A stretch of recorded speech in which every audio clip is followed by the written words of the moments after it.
Good morning, Dave. How are you? Good morning, Eric. Very well, thank you. And your good self? Very well indeed. Very well indeed. First off, I just want to say welcome to the low-cost, low-maintenance haircut brigade. Yes, it's been a while, but yeah, I finally had to submit, and yeah, I'm used to it now, and I think this is going to be it. Keep it going. Keep normal. The new normal, absolutely. The new better, without a doubt. How's life in general with you? Yeah, pretty good. Yeah, keeping active, keeping busy, keeping sane. Yeah. So can't complain. Can't complain. So you and I were having a blether a few days ago, just having a chat. You've been round the oil field patch for, is it fair to say, a few years? One or two, yeah. A few T-shirts have been had along the way for sure. Absolutely. Was it always drilling and sort of wells related from the get-go? It's always been in the service side, not necessarily drilling. I started off my life as a cementer offshore West Africa. Was in a lot of intervention, coiled tubing, stimulation, so all primarily wells related, completions. Had a brief foray into the pipeline business as well. So yeah, I know a little bit about a lot, but not a lot about a little. You've been through in your, as we put it yesterday, 4 decades in the business. You've been through quite a lot of cycles, quite a lot of downturns, upturns, market changes, market flexing, and all of that. Is there anything that you've seen that's a bit of a trend that comes out of? I know this is more than a downturn, and it's not fair to say this is a bad one. Yeah, this is a bad one. Yeah, we don't really know the eventual complete outcome of this yet. But is there any themes that you've seen, anything that you've seen that comes from these downturns that we've had in the past? Well, yeah, a couple. I think start off with a disappointing one. We don't learn a lot. Right. You know, we go, oh, we're going to change and we're going to do this and do that. And then we get back and oil price goes up and everyone's happy making money and we revert to stereotype, just the way it was done yesterday. But what I have seen as well is that, especially in the Northeast, I mean, I spent my first 15 years overseas. And then in the mid-90s came back and settled down back down in Aberdeen. I've always had a base here. I was brought up here.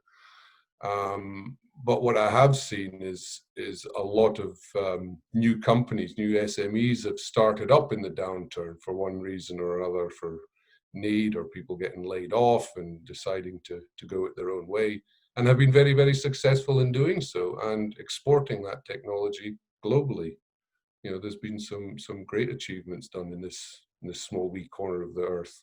Yeah, absolutely. I guess the question would be probably a difficult question to answer, but do you think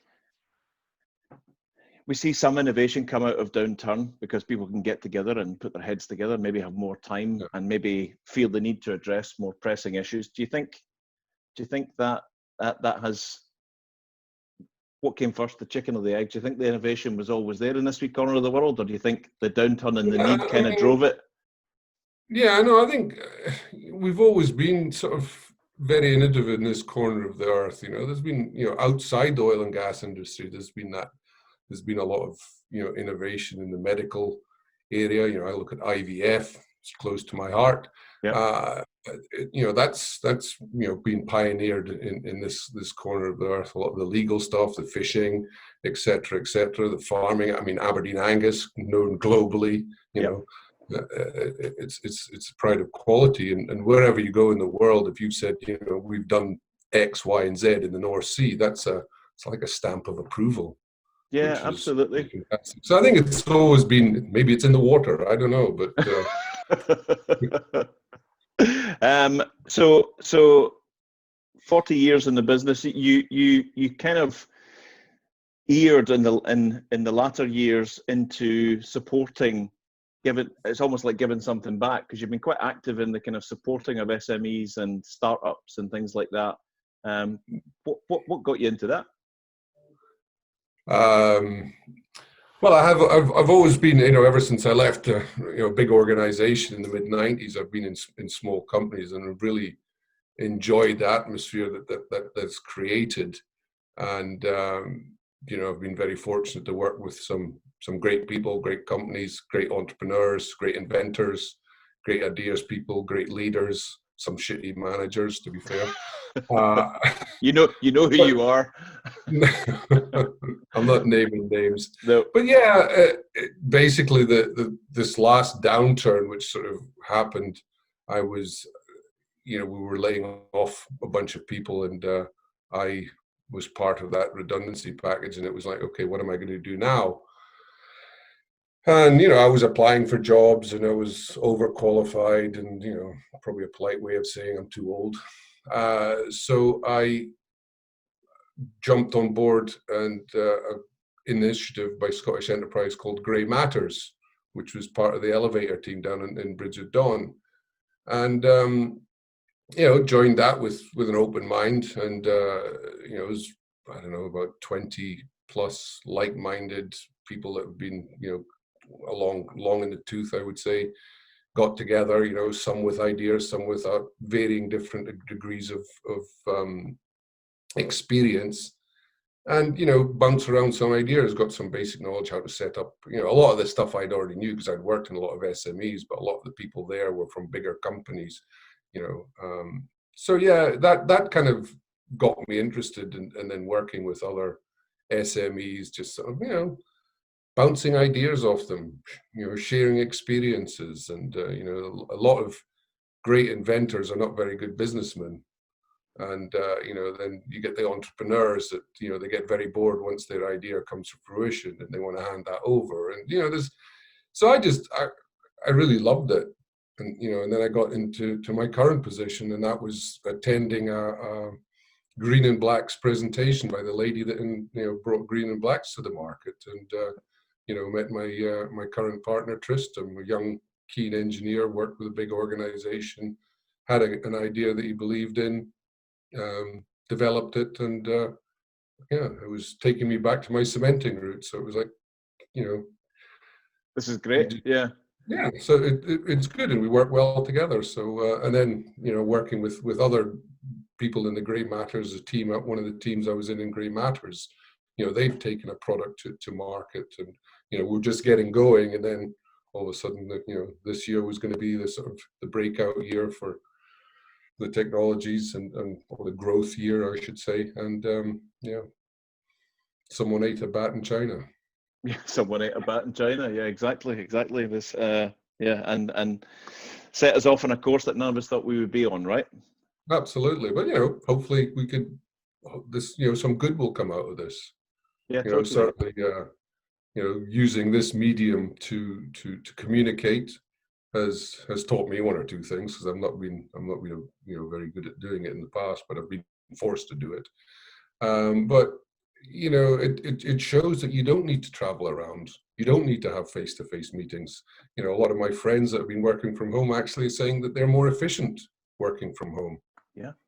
Those are the lucky enough to have their own little room and not being disturbed by young kids running in and about. But it's different strokes. Some people are good at it, some people are not. It's going to be up to management to allow people to bring in a little bit more flexible working, doing things differently. Because also you look at the planet and the cleanliness of some of the cities. That you see pictures of Beijing and Denver and Colorado. Yeah. People are seeing nice clear blue skies. We take for granted here in this part of the world, because we get that every day. It's beautiful. Yeah. And I think that's getting back. That's why a lot of entrepreneurs that have built up their business here continue to stay here and enjoy this country.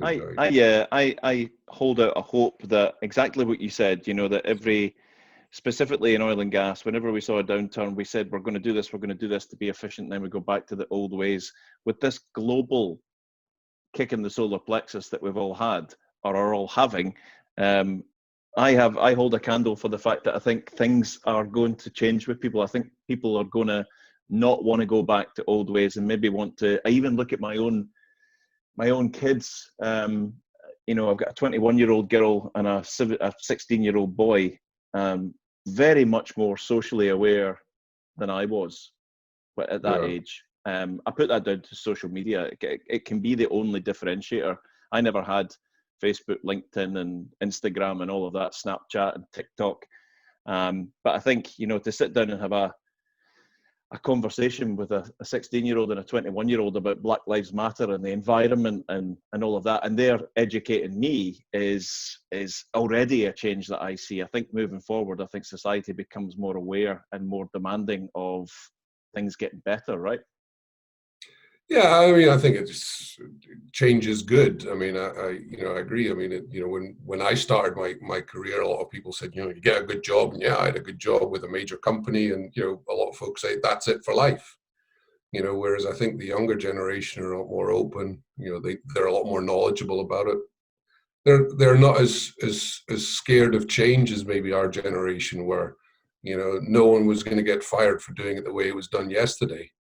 That was a lot of you know, and everyone's lining up to be second to use new technology, you know, whereas I think the youngsters of today, it's like, you know, why not? Let's do it. Let's go for it. But, you know, they're not as I don't know, feared of failure as maybe we were, because we got into, you know, I know a lot of guys when we were all young engineers, we'd try new things, and then you sort of got a little bit of, you know, you got a family, you got a mortgage, you got a pension pot building up, and then all of a sudden it's like your aversity to risk was like a lot greater than it was when you were young. Yeah, absolutely. So, the next generation will change. They're going to have to, because they're going to have to pay for this bill for quite a while. No. What did you guys do to us? Yeah, exactly.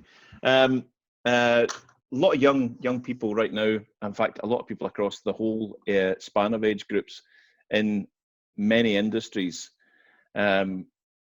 fearful of losing jobs, have been made redundant. It's happened to you before, albeit this is different. That's the headline. What approach did you take back in the day when you were like, you know, well, I'm in this job for life and suddenly it's gone? What was your sort of mindset back in the day? Albeit it's different now. No, my first time when I left, my first career was 15 years in the same company, big company. Wow. Great, fantastic education, traveled the world, you know, really enjoyed it, but, you know, got to a certain level of management that, you know, really, you know, politics and me, and I thought, oh, you know, this is not going to be me. If I want to climb the corporate ladder, it wasn't.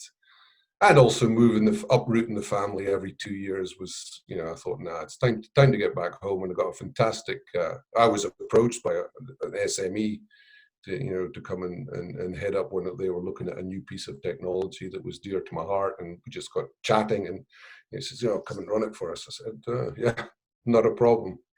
And that was it, you know, and then they got bought by another bigger company. I thought, oh, not again. And I hung around for a while, and, you know, it was then I was made redundant because I refused to move overseas to somewhere that I'd already been.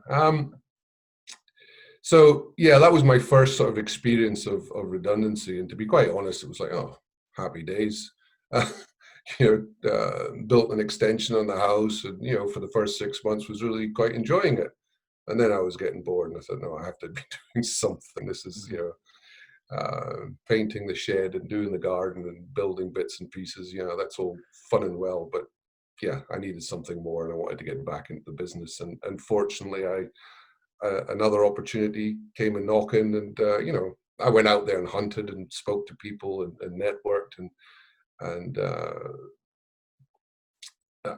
got a very exciting project, built a team up, and then unfortunately we were put into administration. So I got that t-shirt as well, and that wasn't very fun, having to lay off 87 fantastic people one day. But that very afternoon, it was happened to be in the sort of, you know, pretty busy times.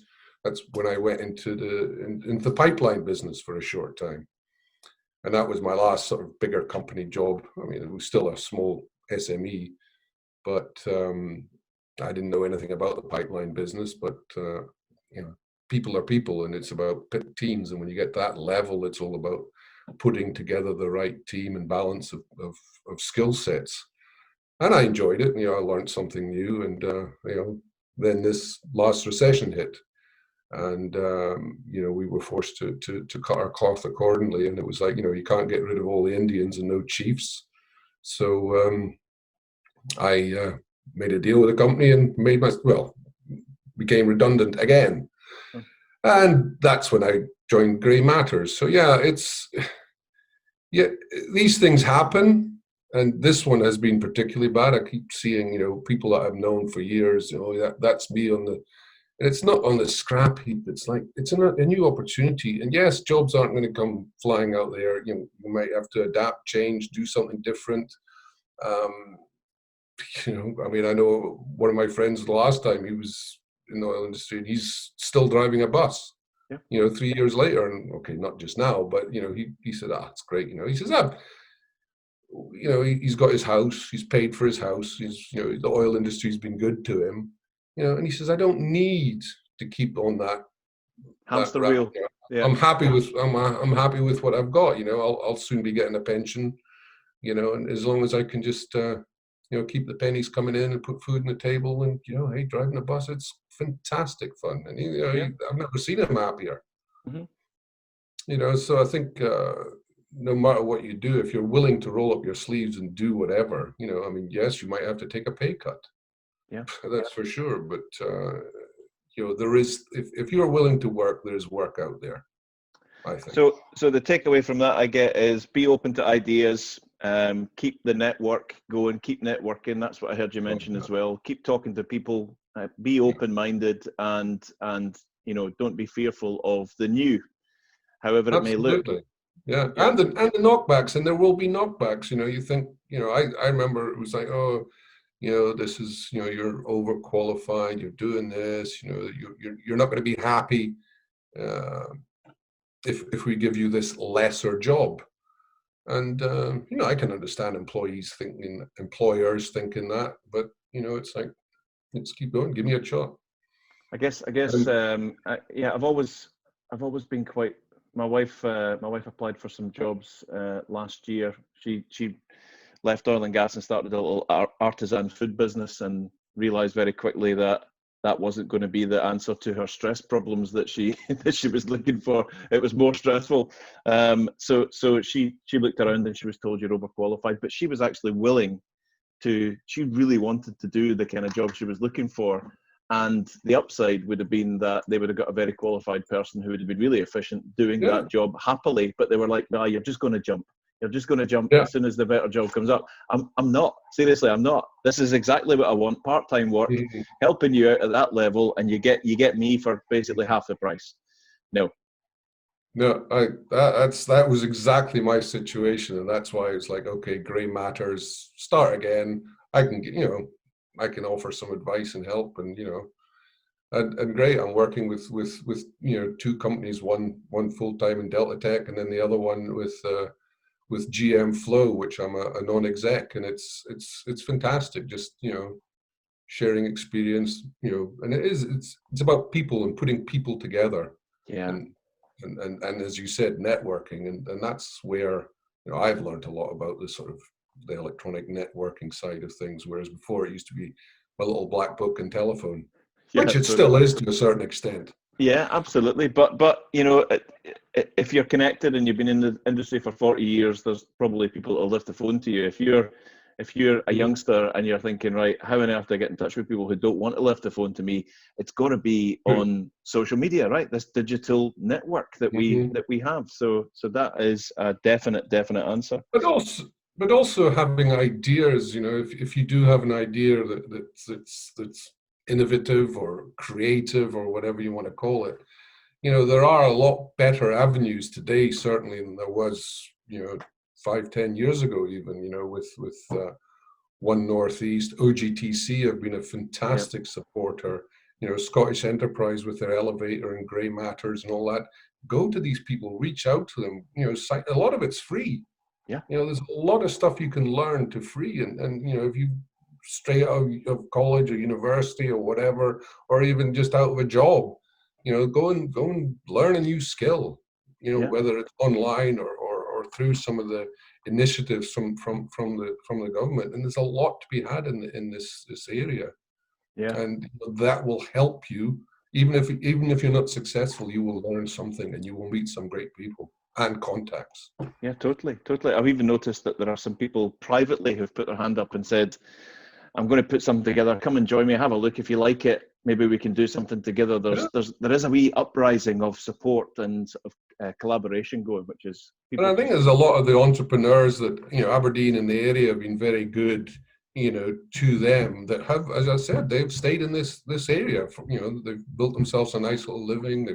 They've got a nice house and what have you. And they are supportive of SMEs and being mentors and what have you through the likes of the OGTC and Opportunity Northeast, etc.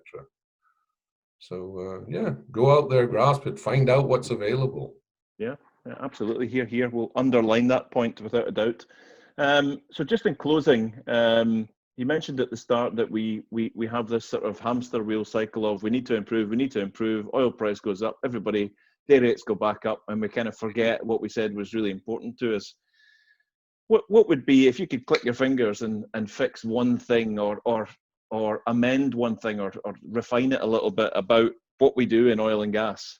Crappy question, I know, but what would you like to see change for good?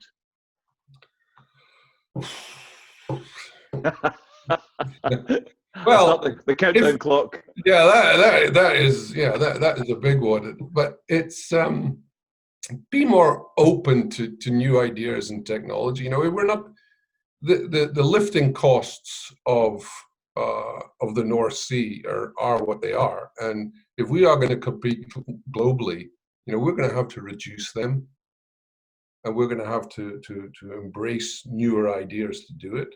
And the good thing that I see as well is in the North Sea, a lot of the bigger assets and the bigger players are leaving, and there's a lot more smaller, more nimble oil companies coming in to develop those assets. And because they've got the overhead, the lesser overheads, as a new technology provider, you've got less hurdles to jump over to get that technology adopted. Because obviously the big guys, the tier ones, if they take a risk on a new piece of technology and it's a failure, it's a lot bigger impact to them. Yeah. Whereas, working with the smaller companies that understand what you're trying to deliver, and it is taking a risk, but that's where someone like OGTC comes in, that they can then share that risk. Before it was always one company, one piece of technology, and everyone kept it together. Whereas now it's being a little bit more open with the technology. Yes, you have to go and protect it because otherwise people will steal your ideas. However, sharing the knowledge, if one company does it, share that knowledge on what their experience was openly and honestly, and say, yeah, that's got merit or it doesn't. But it's about, someone has to be first to try anything new. Yeah, totally. And we will not progress and change unless you do try something new. So let's be open, because the supply chain is really, this days of, drop your prices 20%. There ain't 20% to drop anymore. No. And there won't be. Our landlord up the road, he, 40 years in business, he went out of business. He was put into administration last year because his supply chain weren't paying him. They were asking for 120 days before they pay an invoice. They can't live like that because his margins were getting smaller and smaller and smaller. And, so we need to change that so that we get paid promptly when we do a job. And, the big companies have a lot to pay. And I do see seeds of that. They are trying to support and pay, certainly with us. They've been paying promptly, but, you have that open, honest conversations with them. But we do need to start trying to do things slightly differently and be open and not be fearful of doing it so much. I think that is a fitting point to bring this little conversation to an end. It's been an absolute pleasure. Well, thank you very much. Yeah, it's great. I'll put up some contact details for you. I guess people can get in touch with you just to run some questions by you, maybe our commentary on this or some of the things that you said on LinkedIn. Yeah, LinkedIn is the only media that I don't do Facebook or any of the other stuff. You're not a dancer on TikTok? Oh no. I do enjoy dancing, but only after a few sherbets. Brilliant. Listen, great to catch up with you, Dave. Thank you so much for your time. All right. We'll see you later. Take care. All the best, Eric. Bye. Bye-bye.